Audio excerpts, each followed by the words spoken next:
Magandang araw po, mga kaibigan. Welcome po sa Kulil TV. Atin pong tunghayan ang aking kwento na pinamagatang Married to the Mysterious Lover. Pero kung bago ka pa lang sa aking channel, paki-like po ng aking video, paki-click po ng subscribe button gayon din ang bell icon para lagi kayong updated sa mga paparating ko pang uploads.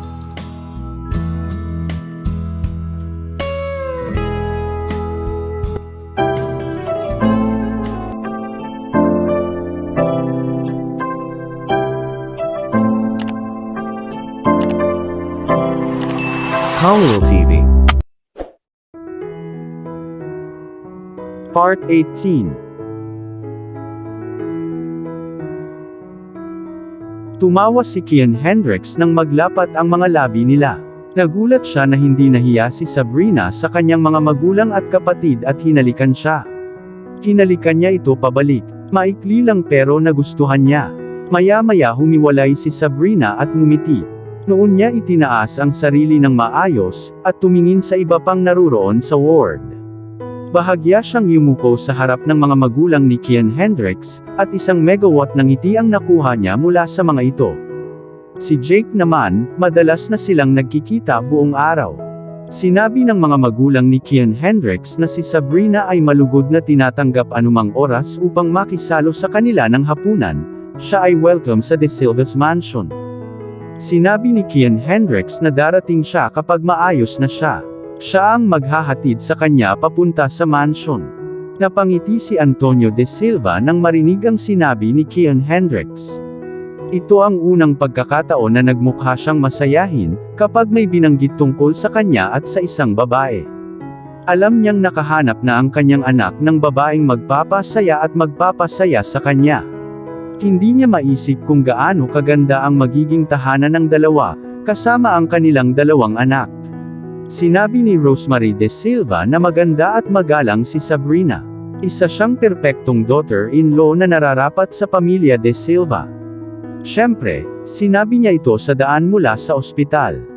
Pinag-uusapan nila ni Antonio kung paano nakatulong si Sabrina sa mabilis na paggaling ni Kian Hendricks. Siya ay naghihintay para sa kanyang anak na makipag-usap, tungkol sa pagpapakasal sa kanya sa lalong madaling panahon, at pagpapalaki ng kanilang mga anak na masaya. Umaasa siyang bibigyan siya ni Sabrina ng isa pang anak, isang babae sa pagkakataong ito. Siya ay naging isang ganap na babae at ina. Sabi ni Antonio, siya naman, naghihintay na dumalo sa kanilang kasal. Hindi maaaring magkamali si Kian Hendricks at sigurado siya doon. Siguradong nakadikit ang puso niya kay Sabrina para magustuhan siya ng ganito. Samantala, pagkaalis ng mga magulang nila, ang nakababatang kapatid ang kasama na naiwan. Marami silang sinabi hanggang sa tinanong ni Jake si Sabrina, kung sino ang babaeng pumunta sa kanya. Paglabas niya ay muntik na siyang madapa at hindi man lang nagangat ng ulo para mag-sorry. Ang babae ay mukhang galit na galit, at tila kayang lamunin ang sinumang tumawid sa kanyang landas. Oh, si Brenda Castillo iyon, ang babaeng palagi kong tinuturing na stepmom ko. Dumating siya para takutin akong gawin, ang gusto niyang gawin ko para sa kanyang anak at son-in-law. Ang parehong son-in-law ay ang aking dating asawa. He was married to my stepsister as soon as I signed the divorce papers, sabi ni Sabrina at ngumiti. Nagulat si Jake. Naabot na niya ang background niya at alam niyang siya si Castillo. Ngunit hindi niya alam na ang babaeng nakita niya ay ang kanyang stepmother. Paanong ikakasal ang kanyang dating asawa sa kanyang stepsister? Ano ang gusto niya? Tanong ni Kian Hendricks. Ayaw na niyang maghukay ng mas malalim sa issue ng past life niya bago si Jake. Itatanong niya sa kanya ang bawat tanong na bumabagabag sa kanya sa lahat ng oras na ito. Dahil hindi mabuntis ang anak niya. Gusto niya akong maging surrogate mother para sa kanya at sa ex-husband ko, isn't that being stupid? At ang banta niya ay kapag hindi ako pumayag, isisiwalat niya ang past life ko sa president ng De Silva's company na hiwalayan ako, dahil nakipag one-night stand ako sa isang lalaki sa isang hotel habang kasal ako, sabi ni Sabrina. Humalakhak si Jake. I guess she would soon try to see my brother disqualify you before him, sabi ni Jake at tumawa ng mas malakas. Pupunta siya para isumbong si Sabrina sa kanyang nobyo, at ang naka-nightstand niya noong taong iyon. Maaari niyang hulaan na ang kanyang kapatid ay magbibigay sa kanya ng pinakamalaking kahihiyan ng kanyang buhay. I can't imagine how someone can be so mean. She set up me with my ex-husband and drugged me that night. Malabo lang ang alaala ko na dinala ako ng stepsister ko sa kwarto.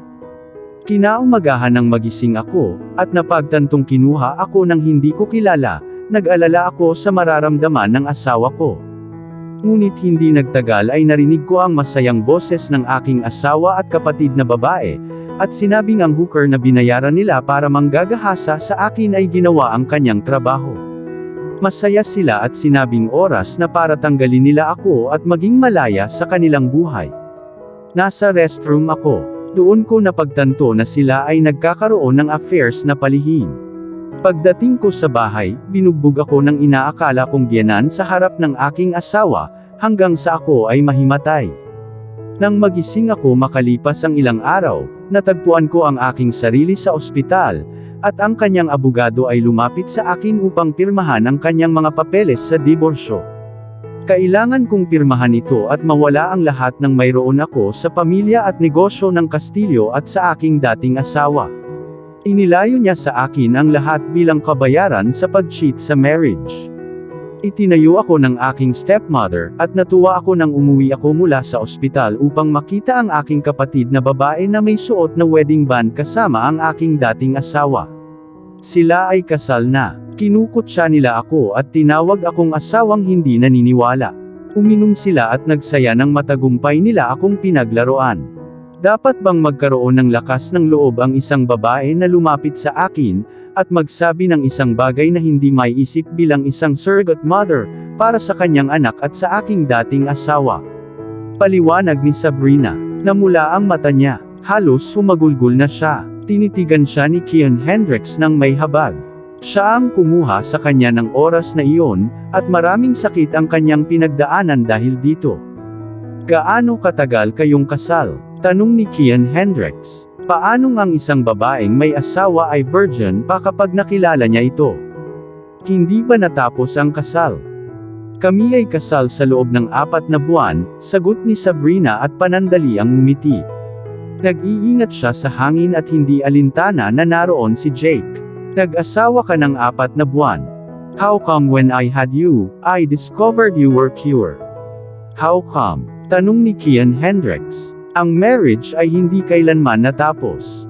Hindi namin hinagkan ang bawat isa sa bahay, at natulog kami sa magkahiwalay na silid. Brenda Castillo arranged the marriage. At sinabi ko sa kanya na gusto kong lumaki kami sa pag-ibig bago makipagtalik. Pero hindi ko alam na nakikipagrelasyon pala siya sa stepsister ko, at pumayag naman siya sa mungkahi ko, paliwanag ni Sabrina. Kung hindi natuloy ang kasal mo sa kanya, it implies that you were never his woman, and he doesn't have the right to take everything from you, sabi ni Jake. Galit na siya ngayon. Hindi ko alam kung paano lalaban noon. Wala akong kakampi at hindi ko kayang sabihin sa lahat ng nakilala ko na isa akong virgin na asawa, sagot ni Sabrina.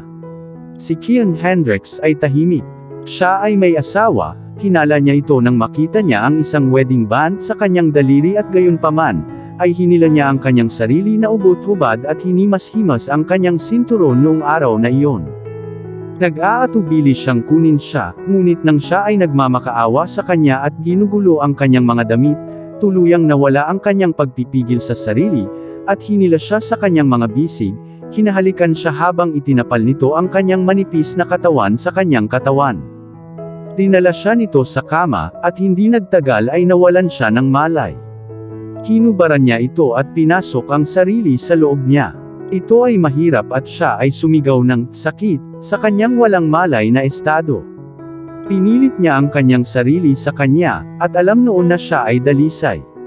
Kung alam lang niya, hindi niya sana siya kinuha noong gabing iyon. Ngunit ang gamot sa kanya ay maaaring magalit sa kanya o mawala ang kanyang katinoan. Ilang beses niya itong kinuha noong gabing iyon at umalis bago mag-umaga. Ngunit nagkamali siya na hindi malaman ang kanyang pagkakakilanlan, bago sumama sa iba sa conference room. Pero nang makita siya ni Jake, alam niyang may kasama siyang babae. Hinintay niyang pumunta ang iba, bago siya tanungin kung gaano kasaya ang pakiramdam niya nang niloko niya ang kanyang babae. Napailing si Kian Hendricks at tumingin kay Sabrina. Ibabalik ko ang lahat sa iyo na nawala sa iyong dating asawa. At pagsisisihan niya at luluhod sa harap mo, para magmamakaawa, saad ni Kian Hendricks. Ginawa niyang mawala ang lahat sa kanya, ngunit babalikan niya ang lahat. Mamahalin niya ito at ipapahalagahan niya ang katotohanang siya ang kumuha sa kanya noong gabing iyon. Salamat, Kian Hendricks, pinahahalagahan ito ni Sabrina. Sinabi ni Jake na mag-iingat siya sa pagdating ni Brenda Castillo, at ng kanyang anak para guluhin siyang muli sa kumpanya. Umuwi si Sabrina para makita ang mga bata at magdala ng hapunan. Nagpalit siya ng isa pang pares ng damit at bumalik sa ospital. Pasado alas 8 ng gabi nang bumalik siya. Nakita niya si Rhea, isa sa mga sekretarya ng kumpanya, na naghihintay sa reception. Nakita ng dalaga si Sabrina at ngumiti. Tinanong niya kung ano ang ginagawa niya, at sinabi ni Sabrina na naaksidente ang boyfriend niya at kasama niya rito. Sinabi ni Rhea na hinihintay din niya ang kanyang nobyo at naghiwalay ang dalawa. Nang makapasok si Sabrina sa loob, nakita niyang nakaupo si Kian Hendricks na bahagyang nakataas ang itaas na bahagi ng katawan. Ang kanyang sugat ay ginagamot araw-araw upang maiwasan ang impeksyon. Bagamat may benda, tinulungan pa rin ni Kian Hendricks ang kanyang sarili na umupo ng kaunti. Ngunit sinabihan siya na huwag gamitin ang kanyang kanang kamay o maging sanhi ng anumang presyon sa sugat. Nakita ni Jake si Sabrina na pumasok at tumayo. Pinayagan niya itong ilagay ang hapunan sa isang mini dining table at tinawag siya sa tabi. Gusto ko nang umalis. May naghihintay sa akin na iuwi ko sila. Babalik ako bukas ng umaga. Pero sabihin kay Kuya Kian Hendricks na hindi na ako babalik ngayon pagkatapos kong umalis. Humihingi ng kooperasyon si Jake. Napapikit si Sabrina. Hinihintay ba ni Rhea si Jake? Si Rhea ba? Tanong ni Sabrina. Oo. Kailangan ko siyang iuwi ngayong gabi. Ilang araw ko na itong hindi nagagawa at gusto ko. Kaya hindi ko maipapangako na babalik ako ngayong gabi. Dahil hanggang madaling araw na, pakiusap ni Jake. Gusto mong iwan ang iyong kapatid dahil sa pag-eehersisyo ng iyong baywang. Nakangiting tanong ni Sabrina. Sinubukan ko. Hindi ako ikaw o si Kian Hendricks ang gumawa nito, 4 na taon na ang nakakaraan at higit pa. At wala pa ring pagnanais at pagnanasa na gawin ito. Pero pakiusap, kapag okay na siya, pilitin mo siya. Kung hindi, hindi ka niya hihilingin. Ang isang lalaki ay dapat na patuloy na gamitin ang kanyang pagkalalaki upang maging mabuti at kasiya siya sa kanyang babae, sabi ni Jake, pinasadahan ng tingin ang kanyang kapatid. Tumango si Sabrina, at nag-good night. Bumalik si Jake sa kanyang kapatid at sinabing lalabas siya saglit. Makikilala mo ulit ang isa sa napakaraming babae mo, Jake, sagot ni Kian Hendricks sa halip na sabihing okay ang pahayag ng kanyang kapatid. Alam niya ito sa paraan ng pakikipag-usap niya kay Sabrina ng tahimik sa isang sulok. Ano kaya ang masasabi niya na kailangan niyang tawagan siya sa isang tabi? Nagkunwaring hindi narinig ni Jake ang kanyang kuya at gusto nang umalis. Umiti siya kay Kian Hendricks at binigyan si Sabrina ng featherlight kiss sa pisngi nito. Masaya akong aalis ka. I want to have time alone with Sabrina, sabi ni Kian Hendricks at sabi ni Jake, oo daw. Pagkaalis ni Jake, lumapit si Sabrina kay Kian Hendricks, at tinanong kung ano ang nararamdaman niya. Sinagot niya ito at sinabing siguradong gagaling siya ng mas maaga kaysa inaakala niya. Tinanong niya kung kumusta ang kanyang mga aktibidad sa trabaho, at sinabi ni Sabrina na maayos ang lahat. Natapos niya ang ilan sa mga draft na nangangailangan ng pagwawasto at nakagawa na rin siya ng ilang mga bago. Pinuri siya ni Kian Hendricks na masipag siya at pinahahalagahan niya ang mga katangiang iyon sa kanya. Inilapag ni Sabrina ang pagkain sa mesa at sinimulang pakainin siya. Magaan ang pagkain ni Kian Hendricks gaya ng inireseta ng mga surgeon. Pagkatapos niyang kumain, binigyan siya ni Sabrina ng mali-gamgam na tubig para inumin bago niligpit ang mga pinagkainan. Sinabi ni Kian Hendricks na na-pressure siya, at kailangan si Sabrina para tulungan siya sa banyo. Siya mismo ang tumayo ngunit kailangan niyang hawakan ang kamay nito o suportahan ang sarili sa balikat nito, para hindi maapektuhan ang mga sugat nito. Pagdating niya sa restroom, hiniling niya kay Sabrina na tulungan siya sa zipper ng pantalon. Nanginginig ang kamay ni Sabrina. Namula siya at ang tagal niyang hinila ang zipper. Tumawa lang si Kian Hendricks. Tumalikod si Sabrina para lumabas, nang sabihin sa kanya ni Kian Hendricks na hindi pa siya tapos, hindi siya pwedeng umalis na lang at iwan siya. Sinabi niya sa kanya na hilahin ang kanyang boxer pababa para mailabas niya ang kanyang sarili para umihi, ngunit sinabi ni Teresa na hindi. Siya mismo ang dapat gumawa nito. She can't help him with that, hindi siya marunong humila ng boxer pababa. Ano ngayon? Di ba sabi mo alam mo ang laki ng ari ko? I am not asking you to tell me the size or to feel it. Hilahin mo lang pababa ng konti ang boxer, at tutulungan ko ang sarili ko, yun lang, hiling ni Kian Hendricks. Namula si Sabrina. Namula ang tenga niya at bumilis ang tibok ng puso niya. Hindi niya alam kung paano sasagutin ito, at bahagyang yumuko bago hinila ang boxer pababa. Ipinikit niya ang kanyang mga mata, ngunit ang kanyang mga kamay ay dumampi sa kanyang mabalahibong bahagi. Nang malaman niyang wala na ang boksingero sa ilalim ng kanyang organ ay huminto siya, itinaas ang ulo bago iminulat ang kanyang mga mata. Nakita ni Kian Hendricks na idinilat niya ang kanyang mga mata at alam niyang nakapikit siya. Hindi niya napigilang tumawa. Pero masakit ang sugat niya at tumawa siya ng malakas. Ano? Tanong ni Sabrina, at sabi ni Kian Hendricks kung pumikit siya habang hinihila pababa ang boxers niya, ano ang gagawin niya kapag nakahubad siya bago siya? Naramdaman ni Sabrina na nasasakal ang kanyang lalamunan. Sumirit siya sa pagitan ng nagngangalit na mga ngipin at umiwas ng tingin. Nahihiya pa rin siya sa harap niya at hanggang sa maging intimate na sila, siguradong hindi niya matiis kapag nakahubad ito. Umihi si Kian Hendricks, at namula ito bago sinubukang hilahin ang boksingero mismo. Mabilis na inilahad ni Sabrina ang kamay at hinila ito pataas. Itinaas din niya ang zipper ng pantalon nito bago siya tinulungang bumalik sa kama. Kumusta sina Caleb at Khalil? Tanong ni Kian Hendricks. Hindi na niya tinanong ang kanyang mga anak mula nang magkamalay siya.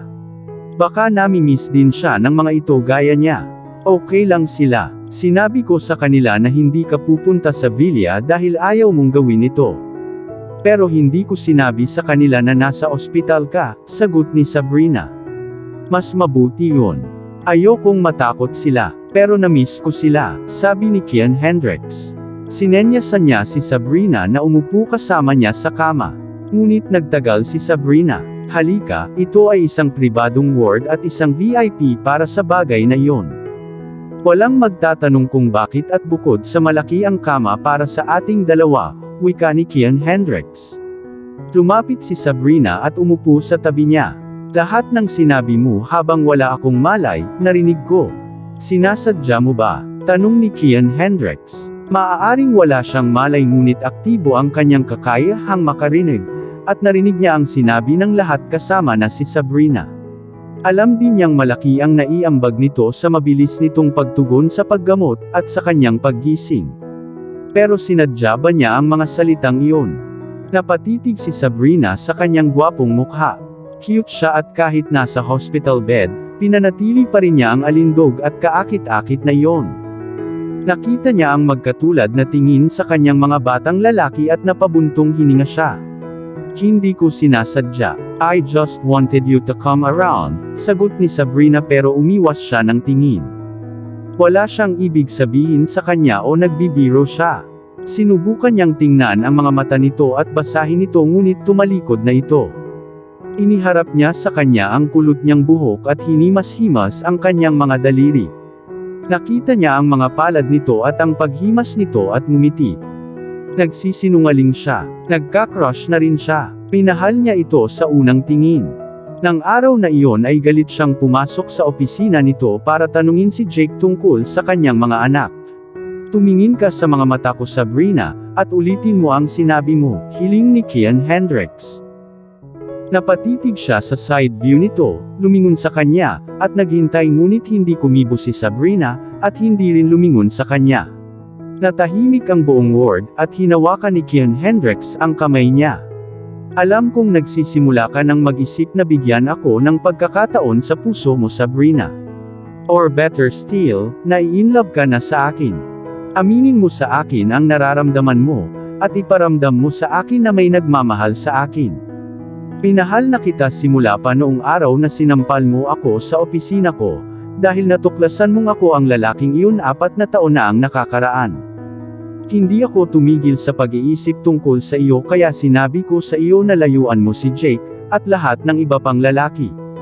I wanted you to be my woman alone. I love you. Parang hindi ko pa nasasabi ang mga katagang iyon sa kahit na sinong babae. Pero sigurado ako sa nararamdaman ko para sa'yo. Mahalin mo rin ako, Sabrina, mahalin mo sana ako, sabi ni Kian Hendricks sa mataimtim na boses. Tumulo ang luha ni Sabrina sa kanyang pisngi. Ayokong magmahal, nagdusa ako ng pagtataksil, at ako ay inabuso at sinamantala. Akala ko hindi ako magkakaroon ng nararamdaman para sa kahit na sinong lalaki sa buhay na ito pero ikaw, hindi ko maintindihan kung paano ko naramdaman. Humihikbi na siya ngayon.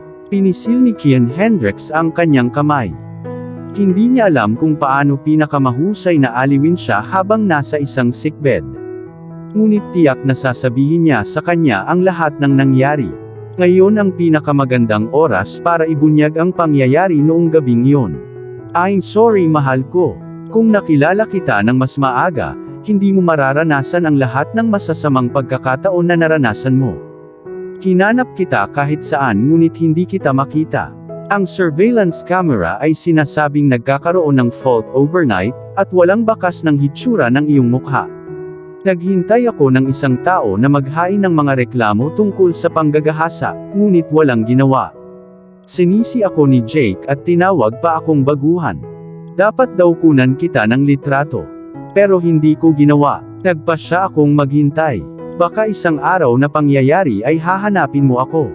Sinuri ko ang ospital upang makita kung may darating para sa pagpapalaglag, na nagsasabing hindi niya kilala ang responsable sa pagbubuntis, ngunit wala akong nakita. Hanggang sa nakilala ko sina Caleb at Khalil sa restaurant ng gabing iyon. Agad ko silang nakita, alam kong akin sila. Isang bagay ang humantong sa isa pa at nakilala kita. Nang gabing iyon ay papasok ako sa hotel para sa isang conference na malapit nang magsimula, nang makarinig ako ng isang babae na nagtuturo sa isang lalaki na siya ay nasa room 118, at ang pinto ay hindi nakalock. Alam ko noon na ito ay malamang na isang setup o panggagahasa. Hindi ako karaniwang nakikialam sa mga gawain ng mga tao, ngunit nadama kong napilitan akong tulungan ka. Sinunod ko ang paglalarawan at nakita ko ang 2 mukhang bastos na lalaki, na naglalakad patungo sa silid na iyon. Sumunod naman ako at pumasok bago nila isinara ang pinto. Ngunit namimilipit ka sa sakit at tumirik na parang lasing na babae. Noong una, akala ko lasing ka, tapos nakipag-away ako sa 2 lalaki. Pinalayas ko sila at gusto kitang tulungan ngunit hinawakan mo ako, at hiniling na tulungan kita. Ang iyong temperatura ay mataas at ang iyong mga mata ay lumalabas na pula. Hindi masyadong naiilawan ang kwarto kaya hindi ko nakita ang mukha mo. Sinubukan kong magpumiglas, pero hinila mo ang damit ko at sinimulan mong tanggalin ang pencil skirt na suot mo. Alam ko na ikaw ay kumikilos batay sa droga, at ang epekto nito ay kung hindi ka lubusang nakipag-fuck, maaari kang maging gulay o madiskerel sa pag-iisip. Kahit na may nakita akong wedding band sa iyong daliri noong araw na iyon, ay hindi ako siguradong kasal ka na. Inihagis ko ang pag-iingat sa hangin at nawala ang aking mga pagpigil sa sarili, kinuha kita. Pero hindi ko alam na virgin ka pala. Ito ay pagkatapos kong itaboy ang aking sarili sa iyo na alam ko. Ngunit pagkatapos, huli na. Nabasag ko na ang hymen, at hindi ko na nasundan ang mga hakbang ko. Patawad, hindi ko sinasadyang masaktan ka. Ngunit dinala kita sa isang walang malay na estado. Gusto kong maging responsable para sa iyo, para sa aking mga aksyon, at para sa aking mga anak, paliwanag ni Kian Hendricks. Matagal nang tumigil ang mga luha ni Sabrina. Gosh, dumating siya para tulungan siya at ginawa kang biktima ng aphrodisiac. Ang gamot na iyon ay nagdurusa sa parehong kapalaran ang kumuha nito at ang lumapit para langhap ito. Nawalan siya ng kontrol dahil na-stimulate na rin siya. Nabiktima rin siya ng droga ni Conrad. Pero natutuwa siya na hindi ang dalawang bastos na iyon ang kumuha sa kanya. Siya ay nasiyahan na, ang isa na nawala sa kanya sa unang pagkakataon ay isang responsableng tao, at naging ama ng kanyang mga anak. Siya dapat ang humihingi ng tawad sa kanya. Paanong may darating na tutulong sa kanya, at mabiktima kasama ng taong pinapunta niya para iligtas pero sinisisi pa rin. Mali ang ginawa niyang pagtrato sa kanya ng ganoon, o sinabi ang mga padalos-dalos na salita sa kanya. Ilang beses mo bang ginawa? Tanong ni Sabrina. Kung sinabi niya ito ng higit sa isang beses, kung gayon ito ay ang gamot, ngunit kung sinabi niya ito ng isang beses, hindi ito ang mga drugs at work.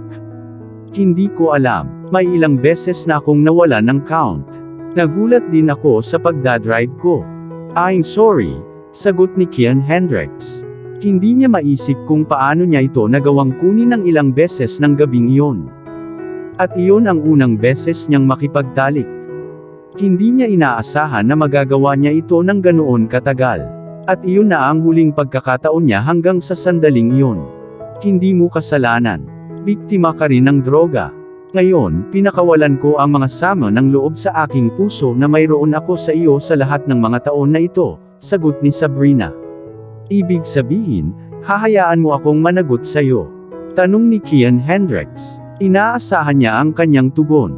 Gusto niyang tawagin siyang babae habang buhay. Huwag mong hayaan na parang sinasabi mo, sabihin na lang nating dalawa ang puso nating pinagsama ng pag-ibig, sagot ni Sabrina. Umiti si Kian Hendricks. Tumingin sa kanya si Sabrina at ngumiti din. Pinaliit ni Sabrina ang kanyang leeg at nakaramdam ng pagkasabik. Gusto kitang halikan, sabi ni Kian Hendricks. Nakahiga siya, kung hindi, hinila na niya ito at sinimulan ng halikan. Si Sabrina ay yumuko at humiga sa kanya, inialok sa kanya ang kanyang mga labi. Hinalikan siya ni Kian Hendricks ng malalim. Hindi ito katulad ng anumang halik nila nitong mga nakaraang araw. Mahaba ang halik at pareho silang huminga ng hininga. Hindi nagmamadaling pumunta si Sabrina, at hindi pa rin payag si Kian Hendricks na palayain siya. Nahihirapan sina Conrad at Maya noong gabing iyon. Pareho silang nag-aaway, at nandoon si Brenda Castillo kasama si Sandra Gomez. Paano ninyo ako parehong pinagbibintangan na nakitulog kay Sabrina? Hindi pa ba sapat ang ginawa mong pananakit sa kanya? Sinisi ko ang sarili ko na pinayagan ka, dalawang witches, nakalad ka rin ako sa iyong hindi makataong pagtrato kay Sabrina. Paano ka pa rin magiging walang hiya at makipag-usap tungkol sa pagiging surrogate mother para kay Maya? Dahil hindi ako at siya. Hindi na ako magiging bahagi ng anumang bagay na magpapahiya sa babaeng iyon muli. She's my ex-wife and I will see that I protect her from ravagers like you both. Nangangatal si Conrad. Enough. How dare you go senseless with your mouth, Conrad? Sino ka ba sa tingin mo para magsalita ng kalokohan sa bibig mo? Tinatawag mo bang dalawang witches ako at ang aking anak na babae? Saka ikaw ang wizard at ang nanay mong si Sandra Gomez ang pangatlong witch dito. Gusto mo bang itanggi na hindi mo niloloko ang iyong asawa? Hindi ka na nakikipagtalik sa kanya dahil may jowa ka na nagpapasaya sa iyo. Ngayon, kinumpirma at tinanggap ni Sabrina na ibinabahagi kanya kay Maya, ang kanyang kapatid. Dalawang walang hiyang tao at gayon paman, nagpapanggap kang santo dito. Single ni Brenda Castillo sa kanya. Tumawa si Conrad. Pumayag si Sabrina na may relasyon sila. Siguro sa panaginip niya, magkasintahan sila. Nai-imagine niya kung paano siya itinulak, at pinagbantaan ni Brenda Castillo na tanggapin ang kamalian ng pagiging sangkot sa isang bawal na relasyon sa kanya. At dito na po, nagtatapos ang part 18 ng ating kwento. Sabay-sabay po natin abangan ang susunod na kabanata. Paki-support rin po ng mga kwentong pag-ibig ni Dion Channel TV na asawa po ni Khalil TV. Maraming salamat po. God bless and stay safe everyone. Shout out po sa ating mga kaibigan na sina Nora Abdul Qadir of Bahrain, Adelita Shirikian of Jerusalem, Israel, Marian Sushon of America, Nelly Gallo of Canada, Abun Shoji of Japan, Annalisa Trinidad of Guagua, Pampanga, San Matias, Evangeline Caballero of Kuwait, Karen May Plato of Hong Kong, Emma Morgan of Kent, Seattle, Washington, USA, Evain Loha of Hong Kong, Mary Ann Bacat of Abu Dhabi, UAE, Connie Maximo of Taiwan, Fielda Liwan of Singapore, Luz Tua of Israel, Anna Yu Powell of Florida, USA, Darkman Ed at Mimi of Canada, Vianeka Sagde of Kuwait, Minda Adlawan of Davao City, Marivic Barquio of Kuwait, Lorena Barbosa of Moscow, Russia, Devora Valdez of Singapore, Janice Lunhas of Qatar, Jin Zinyu of Riyadh City, Rodover Magallanes of Hong Kong, Nitz Reyes of Kuwait, Trinda Sotelo of Umingan, Pangasinan, Jasmine Ramos of Abu Dhabi, UAE, Jennifer Gonzalo of Kuwait, Jane Gupit of Batangas City, Simpatica of Singapore, Fek Cruz, Judy Char of Kuwait, Harna Baduli of Saudi Arabia, Vladimir Casimo, Glyceria Salab, Kenta Hamamoto, Diana Francisco of UAE, Vilma Sakin, Rex Roy, Ellen Juanilo, Eve Tisoy, Zenaida Porter of Australia, Maria Luningning Fabre of Brunei, Jules HL101, Reina Roque, Gemela Dumasil, Jelon Dennis Ruiz, Helen Tambanilo of Bahrain, Mari Lupanerio, Teoni Villaris of Hong Kong, Banana Erics, Nympha Tolentino of Hong Kong, Alma 1027, Twin Angels TV, Manette Chavez of San Diego, California, USA, Dear Lady Love TV, Love Top Secrets, Debbie De La Roca, Madel Fuerzas, Jenny Cabanca, Leilani Cordero, Marizel Varona, Girly Bautista, Femalig Onlina, Yasrina Abdullah, Jenny Joy Ruiz, Rosemay Oxen, Sons OFW Vlog, Castaneda Jane of Macau, Reynaldo Castaneda of Cabuloan, Ordaneta, Pangasinan, Sunada Abo, Esther Serdancilo, Maria Renbuentipo of Uniza Alcasim, KSA, Jean the Best of England, Mary Grace Galen of Riyadh, KSA, Taylon 21 of Hong Kong, Zenaida Bolo of Riyadh, KSA, Cheryl Pastor of Hong Kong, Annalisa Jamie of Saudi, Mayu Calamante of Qatar, Maricel Dela of Hong Kong, Shunli Diaries, Teresita Arevalo, Raquel Kilao, Sasi TV, Merlon Basarte, Churito Flores, Gemma Valmonte, Mirna Catinina, Lisel Ignacio of Hong Kong, Elisa Orivilio of Barcelona, Spain, Coco Alcos of Germany, Naranjo Luz of Hong Kong, Manang Mary's Channel of Aman, Rovlin Gamboa of Taiwan, Deds Adam of UAE, Flor Arcega of Ambulong, Batangas City, Alia Garbawi, Sheila Rubio, Helen Santiago, LV Canlubo of Batangas, Concepcion Zingabo of Qatar, Imelda Palma, Josie Silva, Juliet Tamayo, Arlene Esdova, Vina Angeles, Rina Ayo, Vilma Laganzad, Lorna Bayunas of Qatar, Boots Gabriel, Gina Judy Adan, Catherine Asaha of Kuwait, Marshall Lemery of Israel, Tuisita de la Cruz of Riyadh, KSA, Cynthia Neva,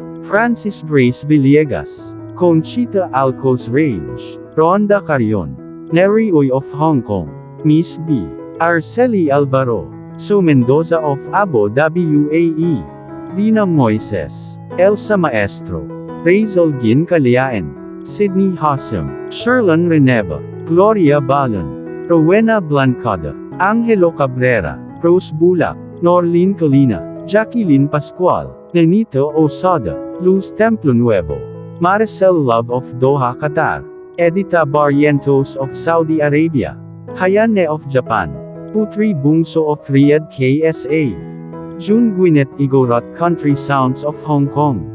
Shirl Pasakay. Gloria Abihiro. Jeff Felgayo. Tin Oronan Updates. Gina Olan. Hala Aguilan of UAE. Hani Habibi. Lena Palail. Merlon Thomas of Bahrain. Divina de Guzman. Vilma Abrium of Macau. Janine Castaneda of Casantaan, Urdaneta, Pangasinan. Ray Jane Costa of Casantaan, Urdaneta, Pangasinan. Marivic Malyosa. Emerita Ariola. Gloria Cha. Leonora Laban. Zenaida Abo. Annalisa Soldanya of Kuwait. Patsy CP. Deleth Acevida. Remilin Saliat. Alan Van Dinter. Joe Melon Angelical. Mariam Hilario of Hong Kong. Boleza Buenaventura. Margarita Lagumbay. Yams. Spice 221. Loleth Sevilla and Renan Sevilla of Alhambra, Los Angeles, California. Chiang Lo of Hong Kong. Alma S. Torres. Madam Tinapay. Lorna Frialos. Melody Española. Jen Pitao of Qatar. Jennifer Bilo. Delia Quinine. Eileen Montalvo. Elorde Ridedes Lincay of Hong Kong. Melanie Isidro of France. OFW Adventures. Jeannie Malig On. Maricar Martinez. Jin Kyle Alonzo. Deds Adam. Sia Sumpok of Riyadh, Saudi Arabia. Girly Gina. Rosie Pacquiao GC. Mary Jane Ralutan. Grace Soko. Adnol Alod. Ruth Miru. Blessy Abitria Cyprus, Europe. Neri Javier. Fena Veres. Imelda Castillo. Feli Yupay. Julie Bodoy of Italy. Ludi Fan of Australia. Thea Williams of New Jersey, USA. Ray Jelon Santos. Edna Vinger. Teonila Montemayor. Carmel Tagupa. Leonard Brown. Suzith Oikawa. Babylin Ramirez. Amalia Kapati. Feli Cockle. Make a Story. Marivic Mauricio of Hong Kong. Melogia Sago of Singapore. Rubili Balbon. Marcus TV. Vilma Mariano. Ruth Tambagahon. Angelica Fabroa Montajes. Azumi 12 Gamang. Susan Naval Castro. Marites Laduon. Jeliv Guevara Ganelo and Family Prince Ravi, Olive, Apple, Papa Apple, Jake Osmond, and Daddy Sam. Margarita Obunia of Dubai. Dorsey Mendoza. Maluga Cosana. Mavic Mauricio. Grace Villarta. Didang Soaban 03. Alma Buena. Rosita de la Torre. Architect Kim Son of USA from Rose. Olivia Dupagan of Singapore. Begs General Uding. Maria Cristina Uding of Riyadh, KSA. Teresita San Luis Maliari. Susan Verrill. Delaine Aquino. Jussie Baking. Elisa Mendoza. Maria Felisa Petchon. Melvin Mediano. Rodney Santiago. Beth Fernandez. Gemma Cubila Geraldo of Cyprus. Maria Bing Tolentino. Cher Blanche. De la Cruz Aloha. Charlene Canetti. Rowena Bandong of Macau. Brigada Arconado of Hong Kong. Mary Grace Patricio. Elizabeth Plegaria. Editha Barrientos. Kat Pablo. Nelly Ibanez. Zed Tago. Maraming salamat po sa laging pagsuporta ninyo sa aming munting channel sa Dion Channel TV at Kalil TV. Ingat po lagi tayong lahat. God bless.